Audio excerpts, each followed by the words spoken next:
Assalomu alaykum. Kanalimiz a'zolari. Mana bizning quyonlarimiz tug'ganda poddeshga obuna bo'lib qo'yishni unutmangizlar. Mana bu quyonimiz ikkinchi tug'ishi. Ana bolachalari. Poddeshga obuna bo'lishni unutmangizlar. Mana onasi ikkinchi tug'ishi. Ko'rimimiz qolmagani uchun bida berib turibmiz hozircha. 6-may kuni tug'gandi. Mana. Endi hozir boshqalarni ham ko'rsatib o'tamiz. Mana.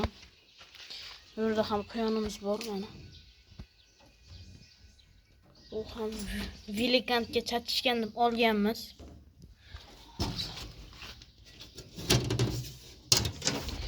Velikantga chatishgan deb olganmiz. Ana veslari normalniy. Olik. Ana.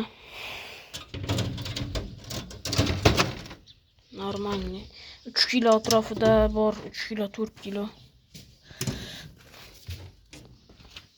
Mana bu yerda. Ana hozirda sotilayotgan quyonimiz Kaliforniya bilan Xikolga chatishgan. Endi hozir bola birinchi tuqqan bolalarni ko'rsataman. Mana 4 ta edi, bittasini sotdik 50 ming so'mdan. Mana bolalari. Bular 2 oylikdan o'tgan. Veslar 1 kilo bor. Yaxshi, hozircha kattagimiz yo'qligi uchun shu yashikchada saqlab turibmiz. 1-2 haftalarda pisib qolar kattagimiz ham. Obuna va like bosishni unutmangizlar poddeshga uchun.